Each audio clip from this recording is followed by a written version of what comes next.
सामने होगा।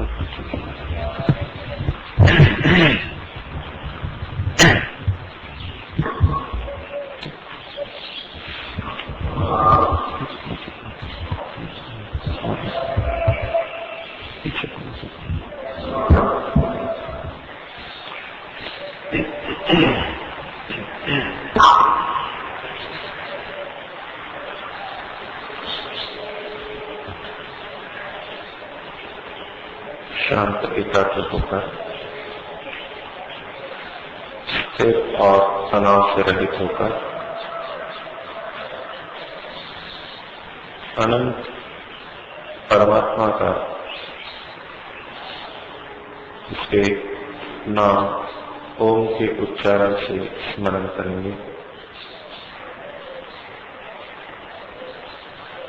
श्वास करें।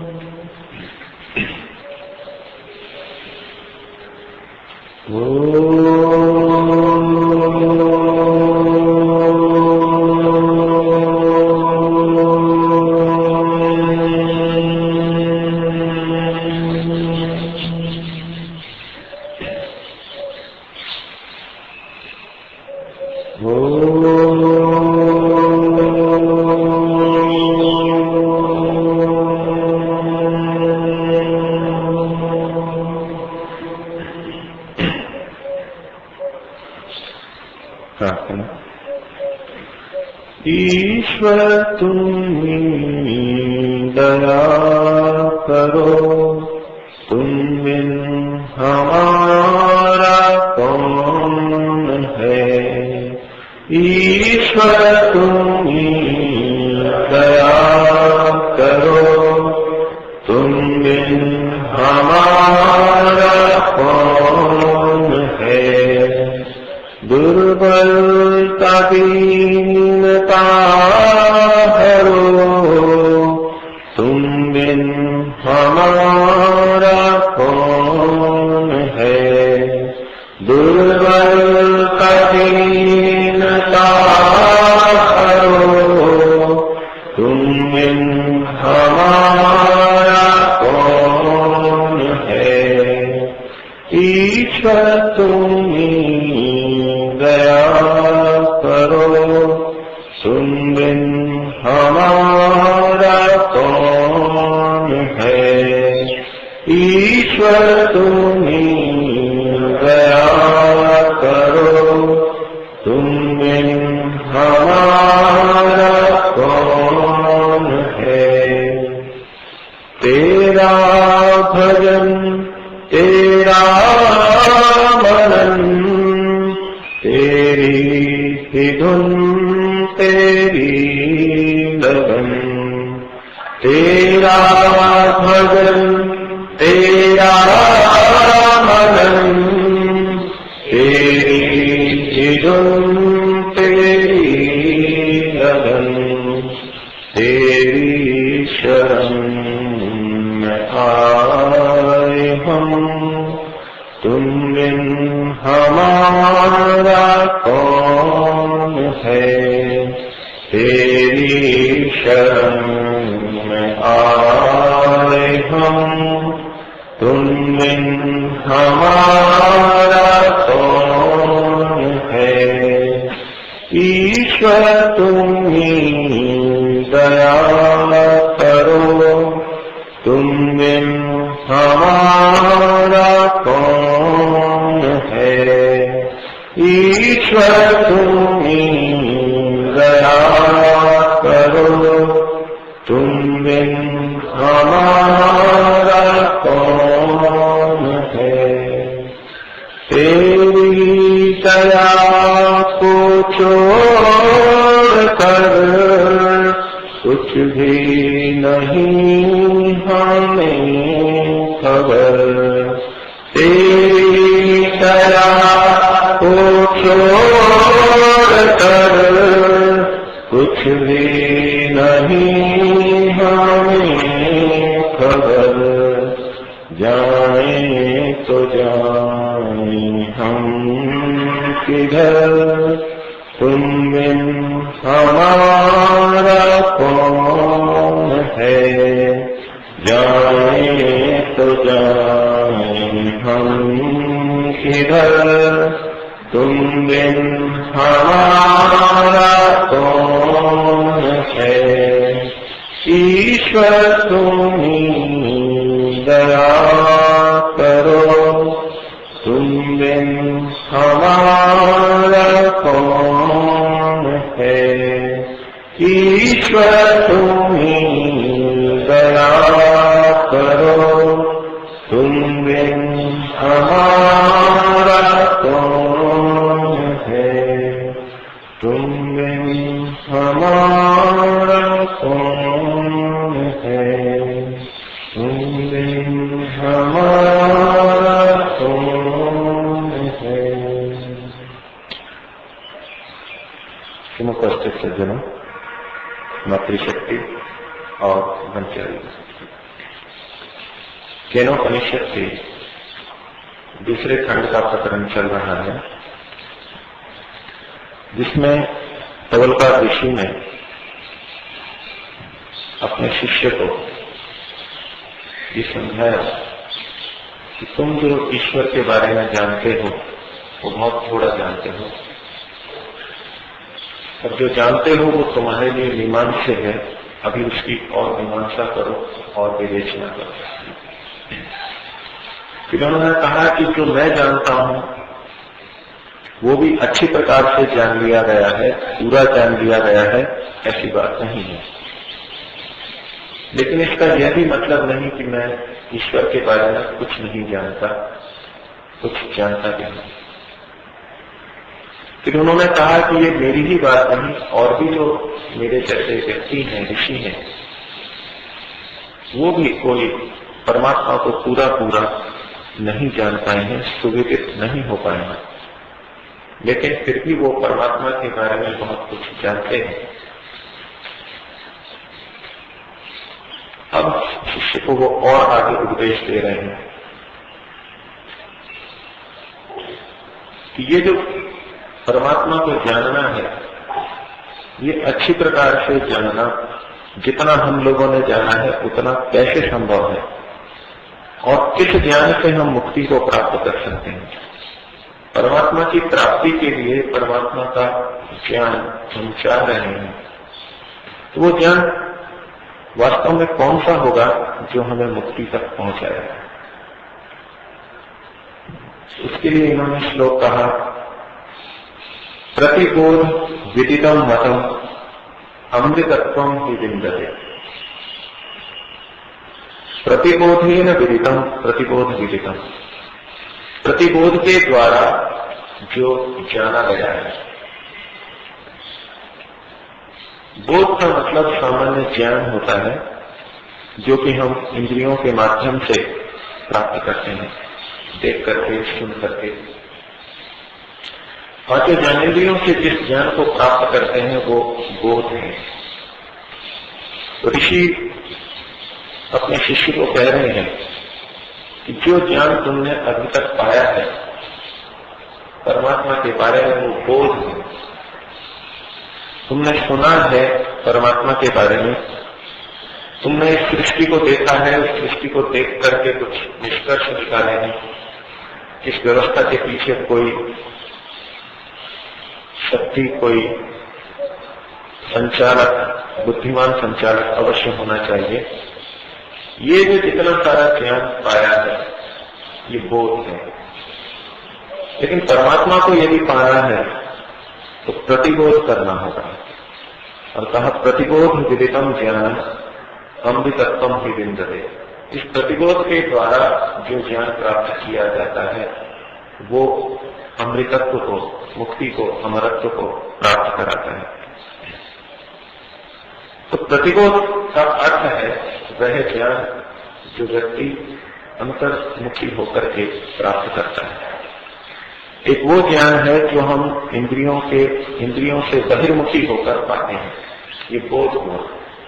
और जब अंतर्मुखी होकर के मनुष्य, योगी समाधि में बैठता है और अंदर से जो ज्ञान प्राप्त करता है वो है प्रतिबोध। और ईश्वर का ज्ञान वस्तुतः उसी प्रतिबोध के द्वारा होगा और वही ज्ञान तुम्हारे को मुक्ति तक पहुंचाएगा। बाहर से जो हमने देखा है, सुना है, वो ज्ञान भले ही ऋषियों के द्वारा कहा गया हो, वेद के द्वारा कहा गया हो, साक्षात ईश्वर के द्वारा जो ज्ञान दिया गया, और ये ऋषि लोग भी उपनिषदों के माध्यम से जो ज्ञान दे रहे हैं, वो सारा का सारा हमारे लिए तो बोध ही है। हम तो उससे केवल जान रहे हैं। ये जो वेद को पढ़ करके जानना है, उपनिषद को पढ़ के जानना है, कितना भी इसको कर ले, इतना ज्ञान मात्र अमृतत्व की प्राप्ति नहीं करा सकता, मुक्ति की प्राप्ति नहीं करा सकता। उसके लिए क्या करना होगा? उसके लिए कहते हैं कि प्रतिबोध को पाना होगा। अंतर्मुखी होकर के जो हमने सुना पढ़ा है, इस पर और अच्छी तरह विचार करना होगा, इसकी मीमांसा करनी होगी। पूर्व में भी उन्होंने संकेत दिया कि तुमने जो अब तक जाना है वो अभी मीमांसा है, विवेच्य है, इसकी विवेचना करो, मीमांसा करो। जो ज्ञान हमने जाना है उसके ऊपर और मनन चिंतन आवश्यक है।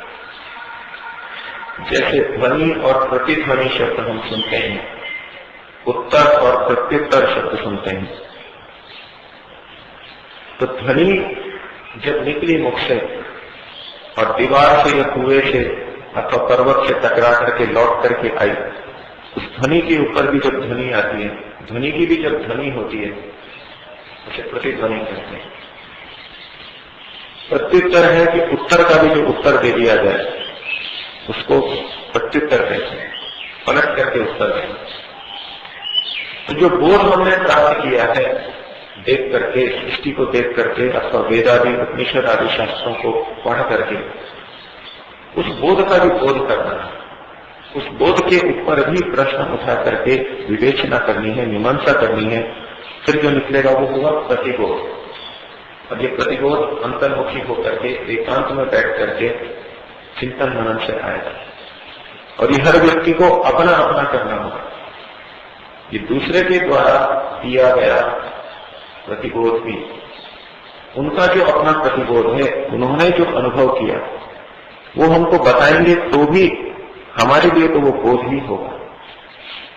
हमको फिर स्वयं अपनी विवेचना उस पर करनी होगी, अपने आप को दृढ़ करना होगा, संतुष्ट करना होगा, और फिर इससे आगे बढ़ करके समाधि में परमात्मा का साक्षात्कार करना होगा। और तब जो ज्ञान होगा वो भी वास्तव में हमें अमृतत्व मुक्ति की प्राप्ति करा सकता है। इन शास्त्रों को पढ़ते पढ़ते हमारे मन में ये भ्रांति बैठ सकती है कि हमने तो साक्षात ऋषियों के वाक्यों को पढ़ा है, सिद्ध रूप में पढ़ा है, सिद्ध रूप में जाना है।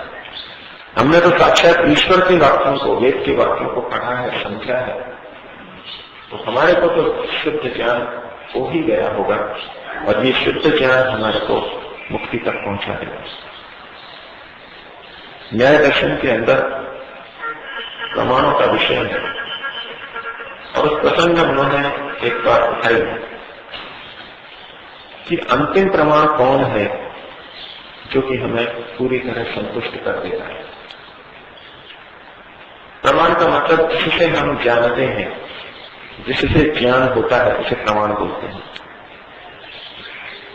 हम देख सुन करके भी जानते हैं, पुस्तकों को पढ़ के, प्रवचन सुन करके जानते हैं, उपदेश सुन करके जानते हैं,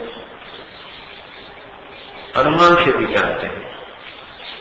हम प्रत्यक्ष से जानते हैं, अनुमान से जानते हैं और शब्द प्रमाण से जानते हैं, उपमा आदि अन्य प्रमाणों से भी जानते हैं। तो उन्होंने एक स्वाभाविक प्रक्रिया बताई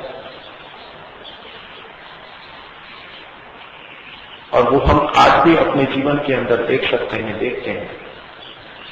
उन्होंने कहा पहले अनुमान की हुई चीज की तरफ हम आकर्षित होते हैं।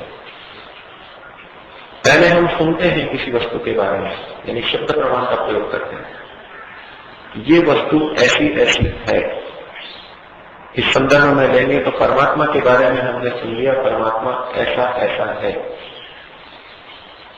तो व्यक्ति सुनकर के चुप नहीं रह जाएगा। उसकी ज्ञान की पिपासा, ज्ञान को पाने की इच्छा, वस्तु को पाने की इच्छा सुनने मात्र से पूरी नहीं होती। किसी बच्चे को किसी खेल के पार्क के बारे में बताया जाए, खिलौनों के बारे में बताया जाए, वो सुनने मात्र से संतुष्ट कभी नहीं होगा। सुनने के बाद में अगली प्रक्रिया होगी, वो कुछ अनुमान करेगा कि जिस वस्तु के बारे में ये बताया जा रहा है, कहा जा रहा है, वो कैसी हो सकती है, वो हो भी सकती है कि हो सकती है, वो अनुमान करेगा। तो शब्द से सुनने के बाद में व्यक्ति की स्वाभाविक प्रक्रिया वो अनुमान करेगा, कुछ विवेचना करेगा। लेकिन अनुमान के द्वारा भी यदि निश्चित हो जाए कि वो वस्तु है और ऐसी ऐसी होगी, तो भी वो रुकेगा नहीं, वो अब उसको पाने का प्रयास करेगा।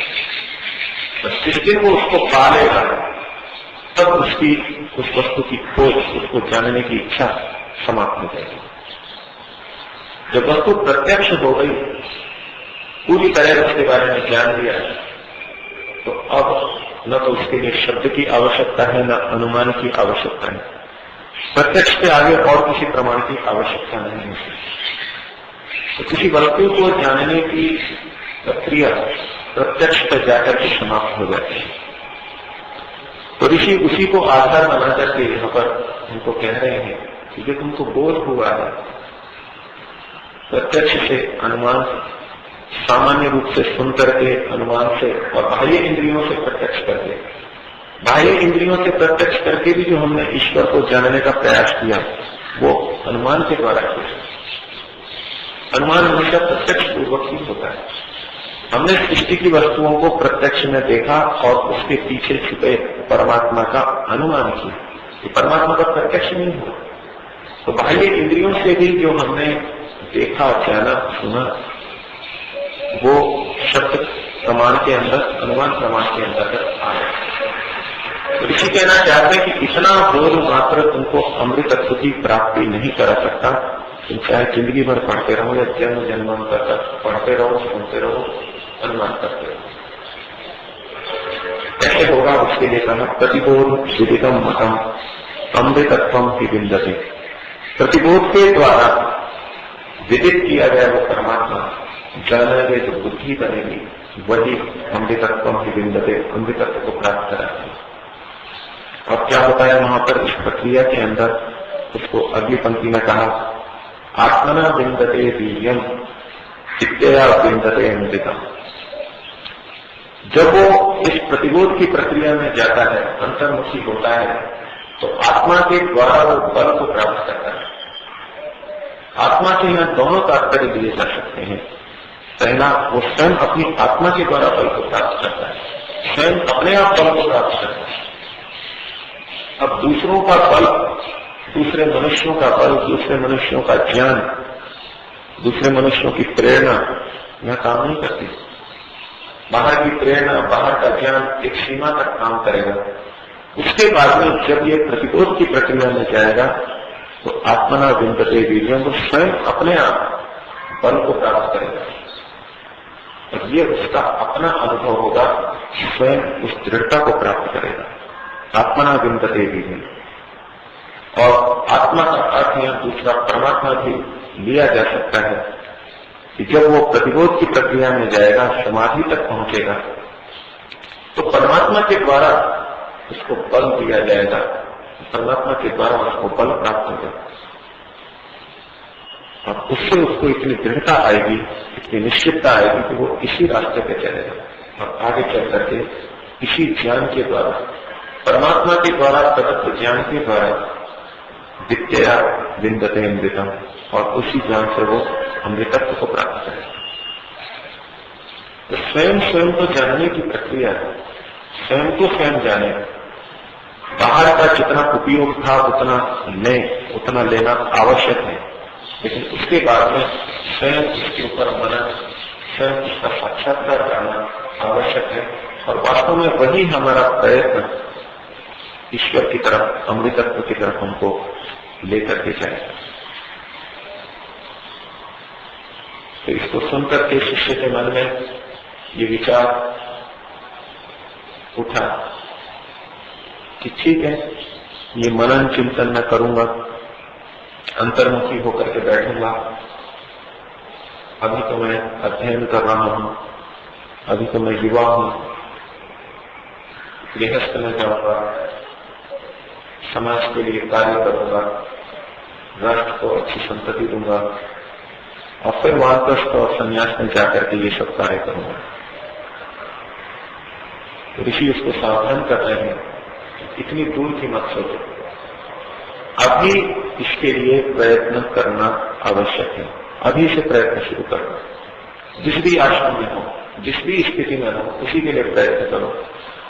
क्योंकि इस जन्म में अगर परमात्मा को जान लिया तब तो ठीक है, और अगर इस जन्म में परमात्मा को नहीं जाना तो महान विनाश की स्थिति प्राप्त हो जाएगी। इसे कहते हैं अगले श्लोक के अंदर, यह चेत अवेदी अथ सत्यम अस्ति। अगर इस जन्म में तुमने ईश्वर को जान लिया तो सत्यम अस्ति, ठीक है, अच्छी बात है, सत्य है ये। लेकिन एक सामान्य रूप से बात कही जा रही है कि परमात्मा को जान लिया तो कोई बहुत ऊंचा काम नहीं कर दिया। ठीक है, तुमको करना चाहिए था, इसी में तुम्हारा कल्याण है। यह चेत अवेदी अथ सत्यम अस्ति, करना ही है, तुम्हारे को अपना कल्याण करना ही था, तो ठीक है। लेकिन न चेत यह अवेदी, लेकिन यदि तुमने इसको नहीं जाना तो महती विनष्टि, महान विनाश को प्राप्त हो जाओगे, महान विनाश हो जाएगा। इसके ऊपर जोर दे रहे हैं, अगर तुमने सफलता प्राप्त की तो कोई महान उपलब्धि नहीं की, वहां महान शब्द का प्रयोग नहीं था। लेकिन अगर नहीं प्राप्त किया तो जरूर महान विनाश को तुम प्राप्त करोगे। इसी ऐसा क्यों कह रहे हैं कि इसी जन्म में ईश्वर को जान लिया तो ठीक है, और नहीं जाना तो महान विनाश है। इसके ऊपर और आगे चर्चा करेंगे। प्रश्न ये उठेगा कि अगला जन्म भी तो हमको प्राप्त होगा, तब ईश्वर की प्राप्ति करेंगे,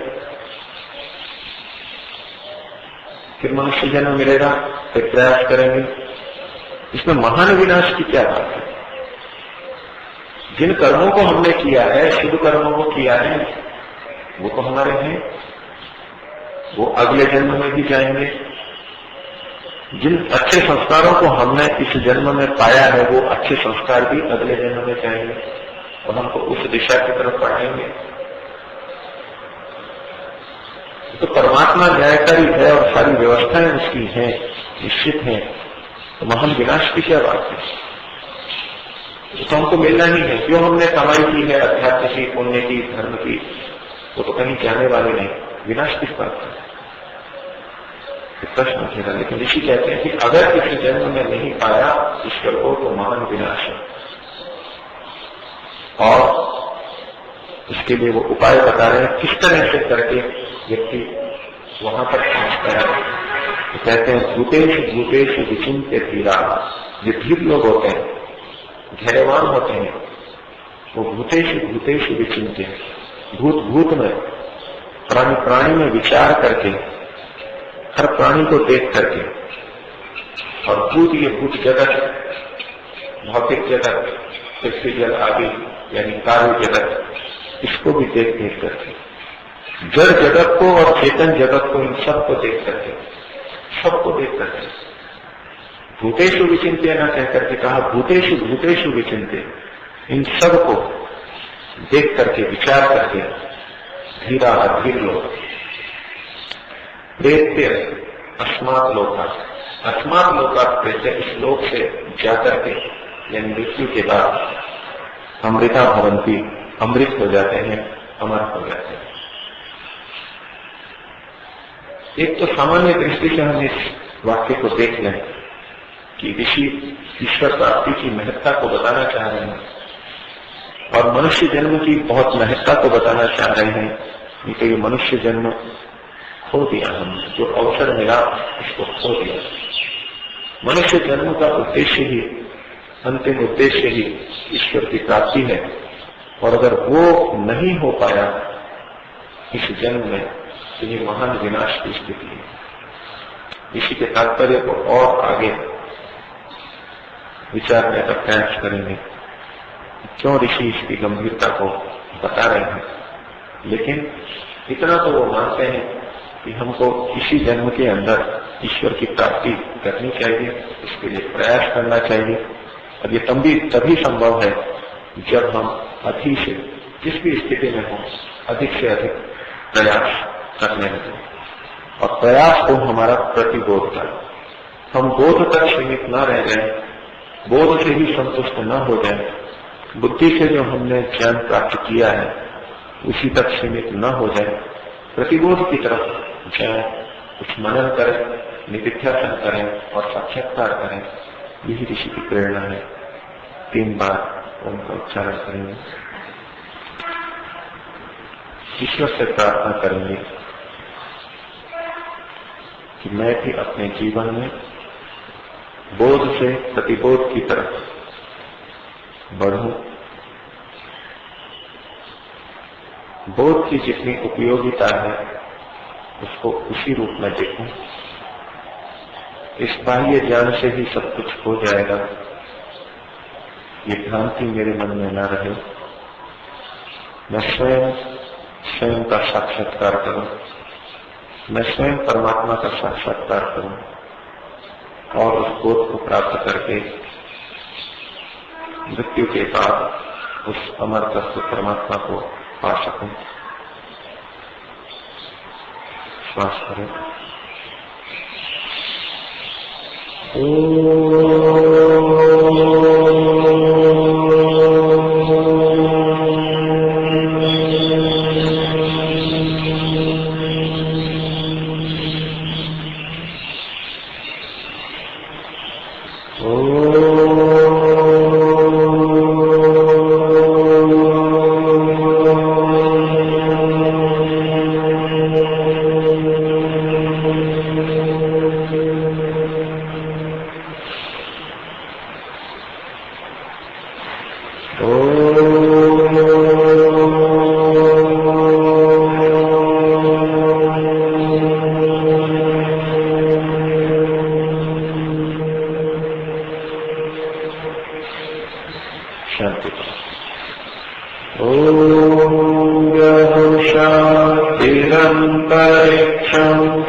जय हो,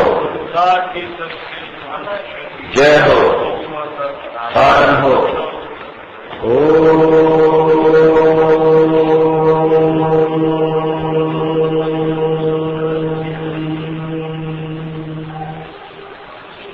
सबको सारा नमस्कार।